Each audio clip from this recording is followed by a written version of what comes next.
할렐루야. 2020년 11월 3일 화요일 아침 기도회를 시작하겠습니다.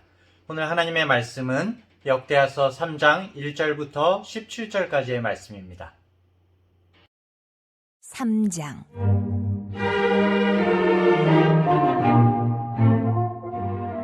솔로몬이 예루살렘 모리아산에 여호와의 전 건축하기를 시작하니 그곳은 전에 여호와께서 그의 아버지 다윗에게 나타나신 곳이요 여부스 사람 오르난의 타작마당에 다윗이 정한 곳이라.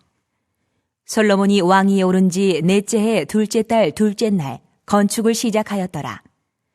솔로몬이 하나님의 전을 위하여 놓은 지대는 이러하니 옛날에 쓰던 자로 길이가 60규빗이요 너비가 20규빗이며 그 성전 앞에 있는 낭실의 길이가 성전의 너비와 같이 20규빗이요 높이가 120규빗이니 안에는 순금으로 입혔으며 그 대전 천장은 잣나무로 만들고 또 순금으로 입히고 그 위에 종려나무와 사슬 형상을 새겼고 또 보석으로 성전을 꾸며 화려하게 하였으니 그 금은 바루와임 금이며 또 금으로 성전과 그 들보와 문지방과 벽과 문짝에 입히고 벽에 그룹들을 아로 새겼더라.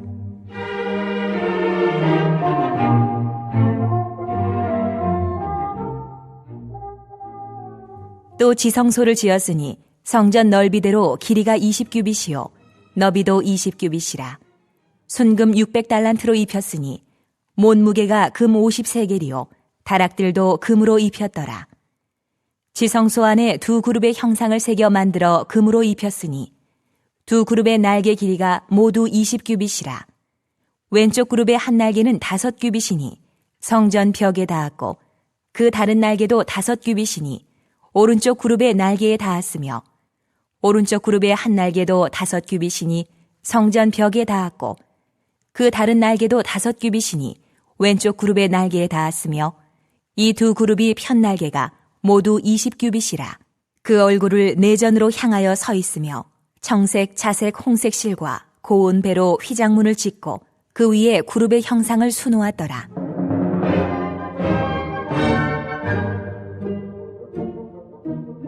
성전 앞에 기둥 둘을 만들었으니 높이가 35규빗이요 각 기둥 꼭대기의 머리가 5규빗이라. 성소같이 사슬을 만들어 그 기둥 머리에 두르고 성류 100개를 만들어 사슬에 달았으며 그 두 기둥을 성전 앞에 세웠으니 왼쪽에 하나요 오른쪽에 하나라. 오른쪽 것은 야긴이라 부르고 왼쪽 것은 보아스라 불렀더라. 어제에 이어서 마침내 구체적인 성전 건축이 시작이 됐죠. 오늘 말씀은 성전의 위치와 또 규모, 내부 모양과 장식들이 어떻게 되어 있나, 그리고 성전 앞에 있는 두 기둥에 관한 말씀이 나오고 있습니다. 먼저 1절에 보면은 이렇게 나와요. 솔로몬이 예루살렘 모리아산에 여호와의 전 건축하기를 시작하니 그곳은 전에 여호와께서 그의 아버지 다윗에게 나타나신 곳이요 여부스 사람 오르난의 타작마당에 다윗이 정한 곳이라. 네. 이 솔로몬 왕이 성전 부지를 어디로 정해야 하는지는 별로 고민하지 않았음을 보게 됩니다. 아마도 이 다윗 때에 이미 정해서 유언을 한 것 같습니다. 이 모리아산 굉장히 유명하죠. 모리아산은 하나님께서 자신의 아들을 죽여서 희생의 제사로 드리려고 했던 아브라함을 연상시키는 장소죠. 이 아브라함의 제사는 진정한 번제와 희생이 무엇인지를 깨닫게 해주신 하나님의 임재의 장소라고 할 수가 있습니다. 또 모리아산이 뭘로 유명할까요?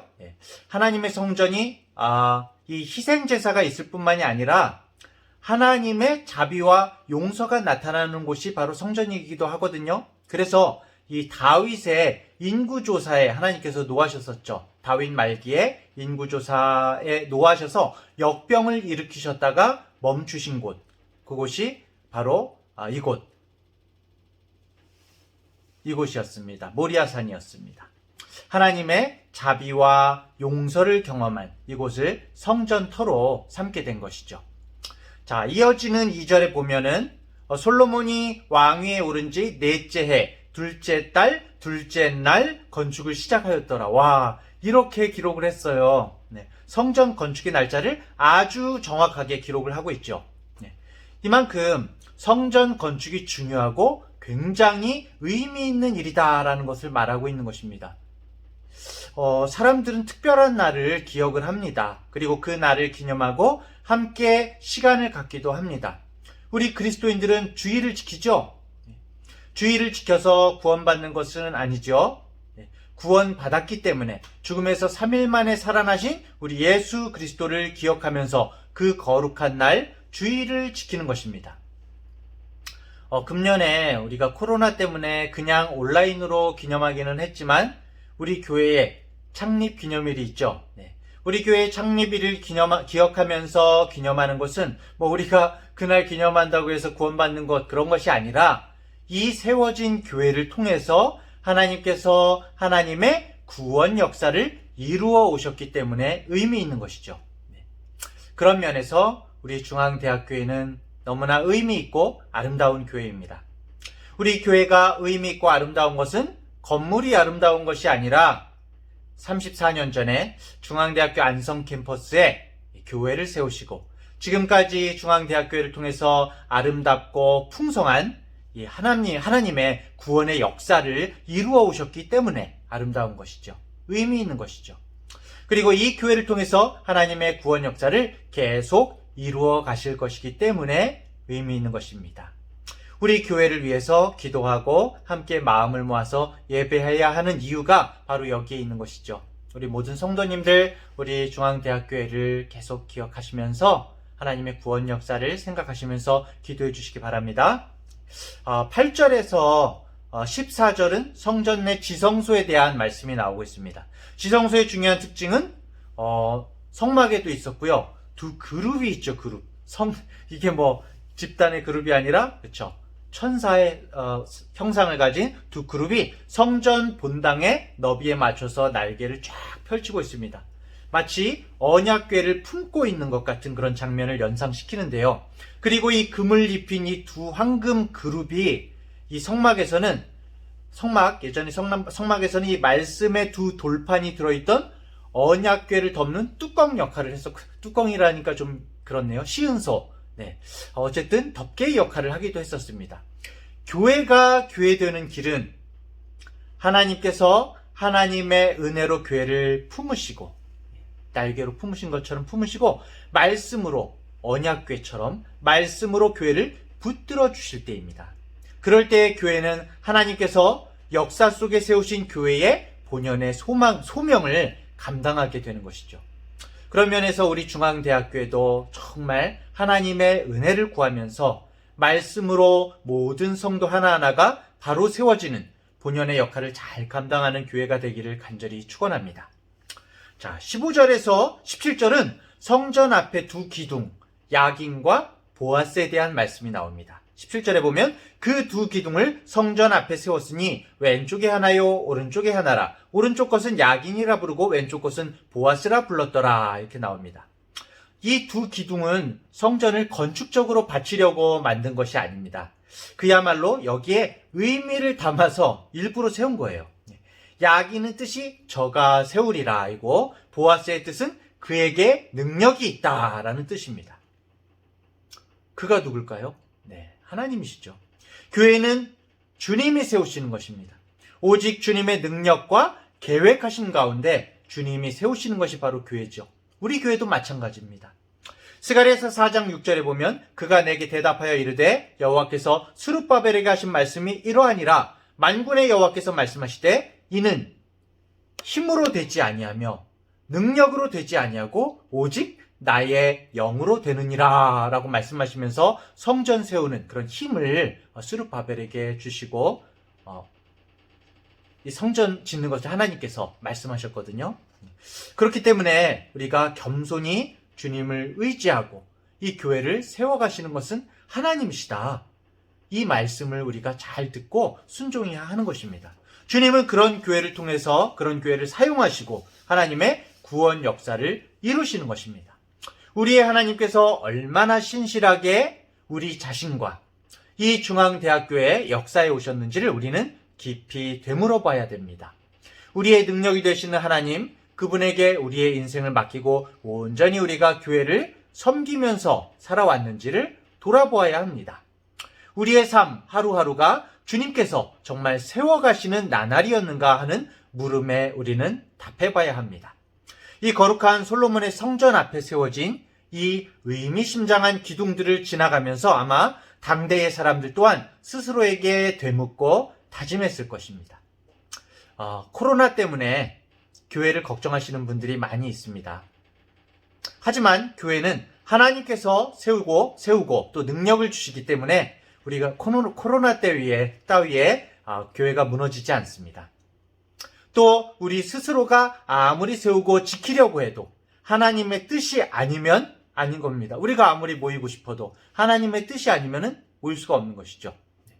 권능의 하나님, 온 우주의 주인이신 우리 하나님께서 이 중앙대학교회를 지키시고 세워나가시도록 우리가 그분의 손이 되고 발이 되는 그 자리가 바로 우리의 모든 삶이 되시기를 우리가 다 같이 함께 기도해야 되겠습니다.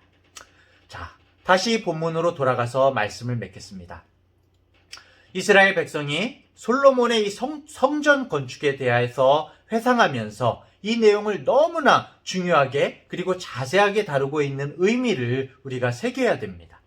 저들이 망해버린 이유는 성전을 등한히 여겼기 때문입니다. 하나님을 만나는 예배의 참된 의미를 잃어버리고 형식만 남은 껍데기뿐인 그런 신앙이었기 때문입니다. 다시 말해서 우리의 인생 전체가 전혀 정말 나로 말미암은 것이 아니라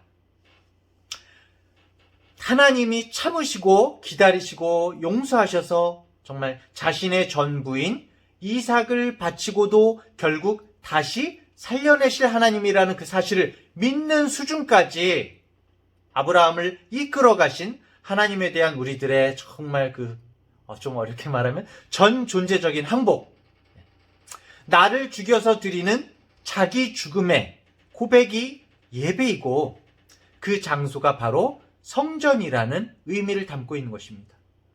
하나님의 예배 앞에서 우리는 죽어져야 됩니다. 오늘도 우리는 하나님 앞에 나와왔습니다. 하나님께서는 우리 인간이 지은 건물에 의존하거나 매여 있는 분이 아니시라는 사실을 우리는 기억해야 됩니다. 그래서 오늘도 정말 상한 심령으로 영적인 모리아산에서 우리를 산 제물로 하나님께 드리도록 힘쓰며 기도하며 주님 앞에 나아가는 우리 모든 중앙대학교의 성도님들 되시기를 간절히 축원합니다. 기도의 제목을 함께 나누겠습니다. 성전, 바로 하나님을 만나는 예배의 참된 의미를 새기면서 우리가 더욱 예배로 바로 서고 예배가 회복되기를 간절히 기도하기를 원합니다. 두 번째로 우리 중앙대학교회를 통해서 아름답고 풍성한 구원의 역사를 계속 이루어가게 하여 주시옵소서. 세 번째로 우리의 삶 하루하루가 정말 주님께서 세워가시는 날들임을 고백하며 주님의 손과 발의 삶을 살 수 있도록 우리를 붙들어 주시옵소서. 이런 기도가 있기를 원합니다. 이 기도, 제가 먼저 기도하고 이 기도로 하루를 시작하도록 하시겠습니다. 기도하겠습니다. 하나님 아버지, 이 땅과 역사의 중앙대학교회를 세우시고 지금까지 주님의 몸된 교회를 통해 하나님의 구원 역사를 이루어 오심을 감사드립니다. 앞으로도 언제나 겸손히 주님을 의지하고 말씀에 순종하는 우리들이 되어서 하나님의 구원 역사를 확장해가는 중앙대학교회 되게 하여 주시옵소서. 하나님 아버지, 성전을 건축함이란 예배의 회복이며 예배란 바로 내가 어떤 존재인지를 하나님 앞에 분명히 깨닫는 것임을 생각해 봅니다. 용서받을 자요 죄인이요 하나님의 자비로 사는 자임을 고백하고 내 모든 존재의 의미와 원천은 오직 하나님밖에 없음을 깨닫고 나로부터 나오는 모든 소망과 기대를 포기하는 것임을 생각합니다. 주 하나님은 건물이나 우리의 생각에 갇혀 계시는 분이 아니라 스스로 존재하시고 역사하시는 분임을 알게 하여 주시옵소서. 그래서 정말 진실된 우리 자신의 생각과 마음과 태도, 그리고 우리의 손과 발을 통해 산제물로 온전히 삶 속에서 주님을 예배하는 우리들이 되게 하여 주시옵소서. 주님의 임재가 충만한 장소를 사모하면서도 우리 속에 정말 우리 생각으로 가득 찬 죄된 모습 때문에 주저하면서 주님께 나아가지 못할 때가 많이 있습니다. 오늘 이 아름다운 구별된 휘장문이 이미 찢어지고 열려져 있는데, 우리 주님으로 인하여서 열려져 있는데 머뭇거리는 우리들을 날마다 깨우쳐 주시어서 담대하게 주님의 은혜의 보좌 앞으로 나아가게 하여 주시옵소서.